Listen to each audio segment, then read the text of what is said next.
This is the creature we use for regeneration research, called an axolotl. Hello, I'm Dr. Shafik, and I'm on a quest to uncover all of the scientific marvels that nature has hidden in plain sight. And one of those marvels pertains to a peculiar little salamander, or as they're known in the scientific community, axolotls. It means water monster in Nahuatl.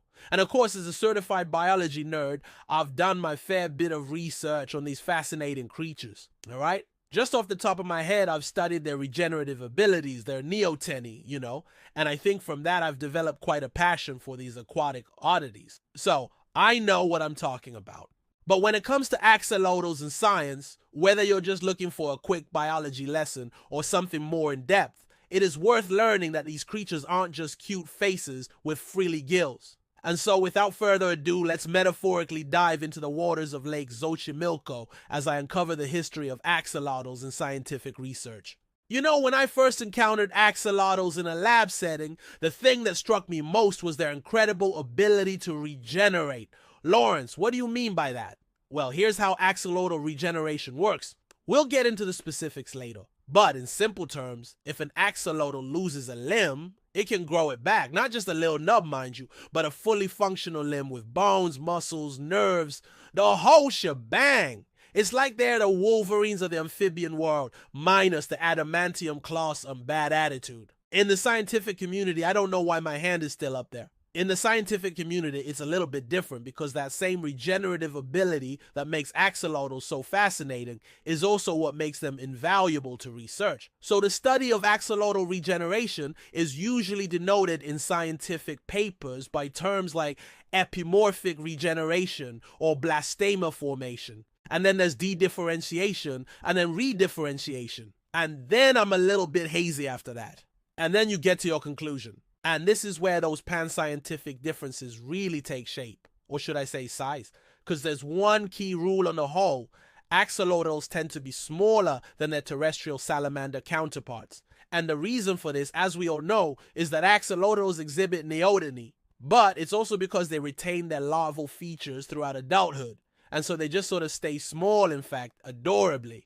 A tiny axolotl was where I first met my fascination with regenerative biology, and they were swimming in a tank about the size of this studio, which surprisingly, given that I'm often dubbed science's finest axolotl expert, is not that big. And at the best of times, I don't like being in close proximity to amphibians. But being squished in a lab with these smiling salamanders was the second most exciting experience of my life. And I know what you're thinking. Ooh, Sarah, what was the first? Being squished in the elevator with them on the way up to the lab. But the next time we met in an American research facility, we sure did have a chuckle. At least I think we did. I couldn't hear them because they were on the other side of the room. You see, axolotl research facilities like cars or Porsche sizes or America itself are just bigger. I mean, they'd have to be, right? Especially given what we've discovered on this channel about the differences in axolotl sizes. And of course, a tank is not the only place in a lab where you'd find axolotls. In addition to the tank, the microscope, and in desperate times, the petri dish, which should prompt nobody to ask me about the axolotl escape incident of 2015.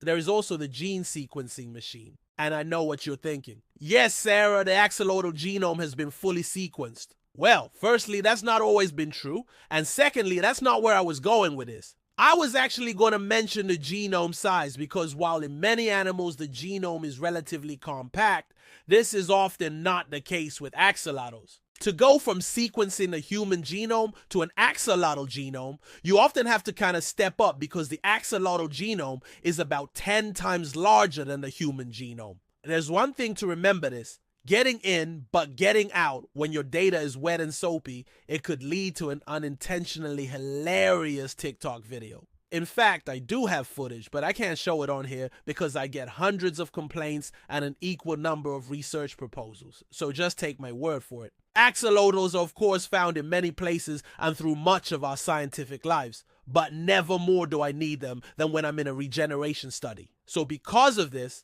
It is worth remembering some of the key differences between axolotl and human regenerative abilities. Don't take my word for it. Instead, listen to me from last year. It was once said by me in just a second from now that you can tell a lot about a species by the size of its regenerative capacity. And given its unparalleled record of boasting larger regenerative abilities than everyone else, axolotls might fancy their chances of winning the my limb regrowth's bigger than your limb regrowth debate. But the truth is, and you might find this shocking, axolotl regeneration is larger. You can't talk about regeneration without talking about blastemas. Blastemas are the accumulation of stem cells that form at the site of an injury like a docked plane. And the only reason I made an aviation sim there was to draw your attention to the miniature control tower I made from axolotl figurines while I was bored. Anyway, there are several key differences in this department. On axolotls, the blastemas are ever so slightly larger and crucially more potent. This makes them sturdier and impossible to ignore. How do I know that? Because I was a PhD student once. But whereas axolotl regeneration, that is epimorphic regeneration, is decidedly comprehensive, that's not always the case in humans. Sure, our livers that look like surprised ghosts definitely do have some regenerative capacity. But our limbs, which are easily the more outgoing and competitive of the two, are non-regenerative due to the manner in which each species evolved its healing process.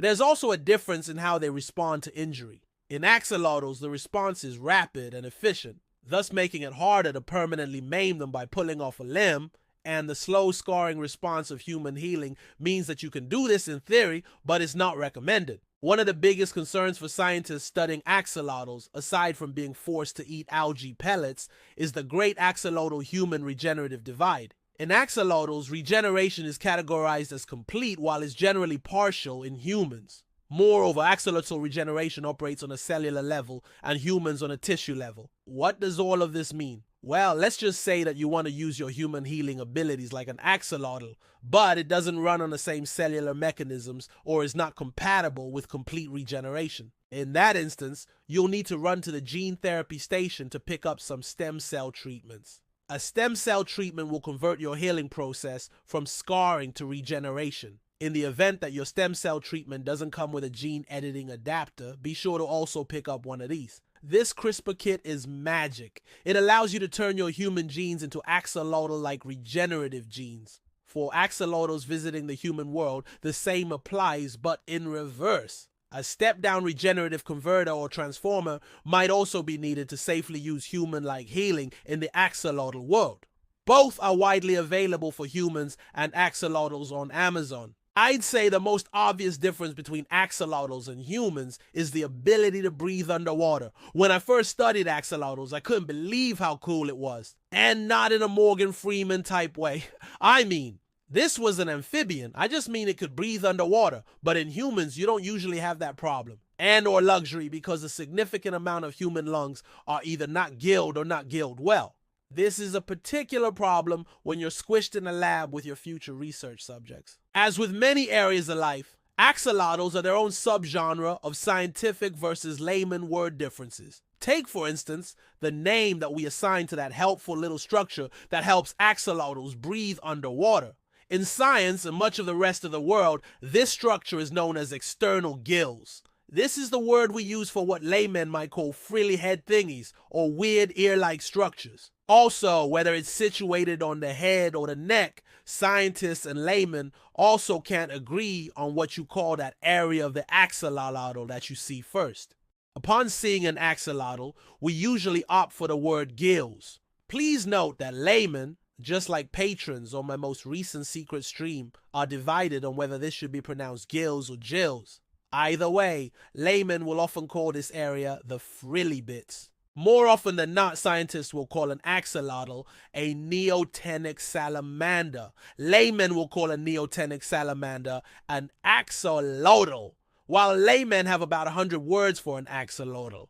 Chief among these are water puppy, Mexican walking fish, whooper looper or smiling salamander, and finally induced metamorphosis. This is something I've encountered far more in the scientific community than I have in the general public. This is a process offered in labs in which you induce an axolotl to metamorphose into a terrestrial form. But the use of metamorphosis might be confusing to some laymen. You might think of metamorphosis, often pronounced metamorphosis, as a butterfly thing. A fine example of which is the character of the very hungry caterpillar from Eric Carle's children's book that I somehow keep mentioning in my videos just by coincidence.